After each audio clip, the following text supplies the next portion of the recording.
Hi అండి అందరికీ welcome back to my channel GV natural vlogs.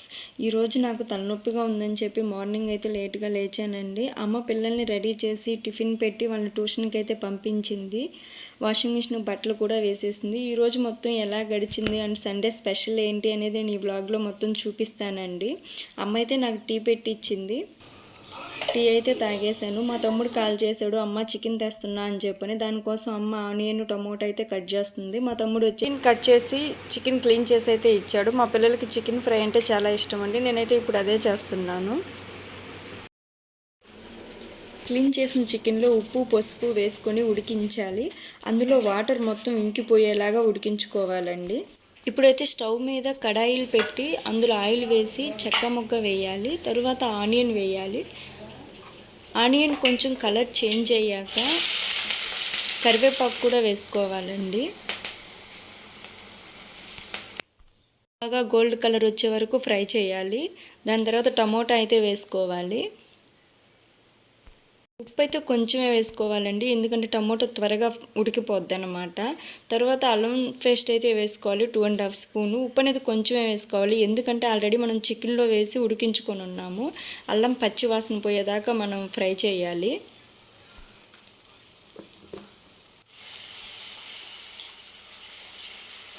కొత్తిమీర అయితే సన్నగా కట్ చేసి వేసుకోవాలండి. ఏందక్క చేతికి దెబ్బ తగిలింది అని అనుకుంటున్నారా? మనం కూరగాయలు కట్ చేయడంలో ఎక్స్పర్ట్ అనమాట. ఆనియన్ కట్ చేస్తూ ఉంటే మనకి వేలు తెగింది. అందుకనే అమ్మ ఫస్ట్లో మీకు ఆనియన్ కట్ చేస్తే కనిపించింది కదా, అందుకని అమ్మ తీసుకొని కట్ చేసింది. ఇప్పుడైతే అది బాగా ఫ్రై అయిపోయింది. తర్వాత మనం ముందుగా ఉడికించుకున్న ముక్కలు ఇందులో వేసుకోవాలి. బాగా మసాలా పట్టేంత వరకు ఉడికించాలి. ఇప్పుడైతే చూడండి, ముక్కలకు బాగా టమోటా ఆనియన్ అదంతా మసాలా బాగా పట్టిందనమాట. ఇప్పుడైతే మనం కారం వేసుకోవాలండి. ఒక 3 స్పూన్స్ కారం అయితే నేను వేసుకుంటున్నాను.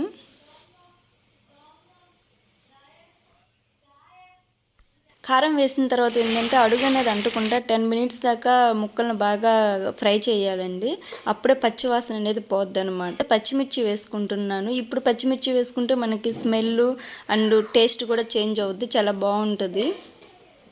దాని తర్వాత మసాలా అయితే వేసుకుంటున్నానండి. మసాలా అంటే ధనియాలు, చెక్క మొగ్గ, యాలకలు, మిరియాలు వేసి దంచి పెట్టుకునింది. దాని తర్వాత గరం మసాలా వేసాను. అండ్ ఒక 5 మినిట్స్ కుక్ అయిన తర్వాత ఇప్పుడు కొత్తిమీర అయితే వేసానండి ఫైనల్గా. ఇంక దించేసుకుంటే కర్రీ తయారైపోద్ది. మీరు కూడా ఒకసారి ట్రై చేసి చూడండి, టేస్ట్ అయితే చాలా బాగుంటుంది. మా పిల్లలకు బాగా ఇష్టం అనమాట. మా కర్రీ మీకు నచ్చుంటే కామెంట్ అయితే చేయండి. కామెంట్ చేయమన్నాను కదా అని చెప్పి లైక్ చేసి షేర్ చేయడం మటుకు మర్చిపోవద్దు. అండ్ సబ్స్క్రైబ్ కూడా చేసుకోండి. ట్యూషన్ నుంచి అయితే వచ్చారు, ఆడుకుంటున్నారు. వాళ్ళ స్కూల్లో కరాటే అయితే నేర్పించారంట. దాన్ని మా అమ్మ మీద ప్రయోగాలు చేస్తుంది పాప.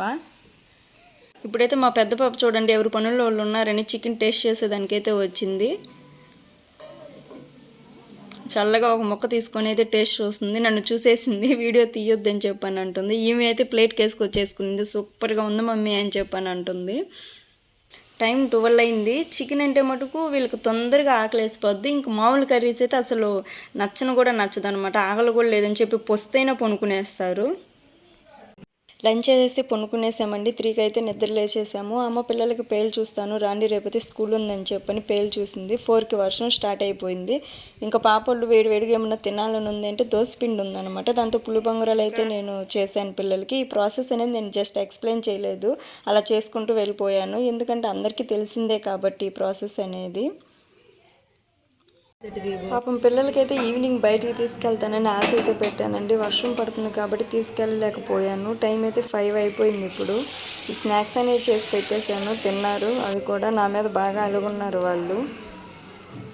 పులిబంగరాలు అయితే రెడీ అయిపోయాయి. అమ్మకి చిన్న పాపకైతే వేసిచ్చాను. వాళ్ళైతే తింటున్నారు. చిన్న పాపను పిలుస్తున్నా నా వంక అయితే చూడట్లేదు. నా మీద బాగా అలుగుంది, కోపంగా ఉందన్నమాట. టీ అయితే పెట్టేశానండి, తలనొప్పిగా ఉందని చెప్పి. టీ తాగేసిన తర్వాత అంట్లు రుద్దాలి, చాలా పని అయితే ఉంది. అమ్మ అయితే టీలో కొంచెం మిరియాల పొడి వేయమనిందండి, గొంతు కొంచెం రాపుడుగా ఉందని చెప్పి. నా కూతురు నా కష్టం చూడలేక ఇల్లు అయితే చెమ్ముతుంది. టీ రెడీ అయిపోయింది, టీ పెట్టుకొని తాగుతున్నాము. నాకు కొంచెం టీ కావాలని పాప అడిగింది, అందుకని చెప్పి పిల్లలకి టీ ఇవ్వకూడదు కాబట్టి నేను కొన్నే ఇచ్చాను. అవి చాలు, అవి తాగితే మీరని చెప్పని. ఇంట్లో పిల్లలు కూడా ఎవరైనా టీ అడిగితే మటుకు మీరు ఎంకరేజ్ అయితే చేయొద్దండి ప్లీజ్. చూడండి అంట్లు ఎన్ని ఉన్నాయో, అంట్లన్నీ రుద్దేశాను, బేషన్ అంతా క్లీన్ చేశాను అనమాట. నా మీద అలిగి అందరూ టీవీ పెట్టుకొని చూస్తున్నారు. ఆమె అయితే అసలు నాతో మాట్లాడినంటుంది. కోపంతో వాళ్ళ మామయ్యకి అయితే ఫోన్ చేసి పిజ్జా అయితే ఆన్లైన్లో ఆర్డర్ పెట్టుకున్నారండి. పిజ్జా తెప్పించుకొని తింటున్నారు. సర్లే పోనీలు దాంతోన్నా ఖుషీగా ఫీల్ అయ్యారని అనుకున్నాను. ఇదనమాట మా సండే వ్లాగ్ మొత్తం. ఈ వీడియో కనుక మీ అందరికీ నచ్చుంటే నా ఛానల్కి సపోర్ట్ అయితే చేయండి అండ్ సబ్స్క్రైబ్ కూడా చేసుకోండి. థ్యాంక్ యూ సో మచ్ అండి అందరికీ.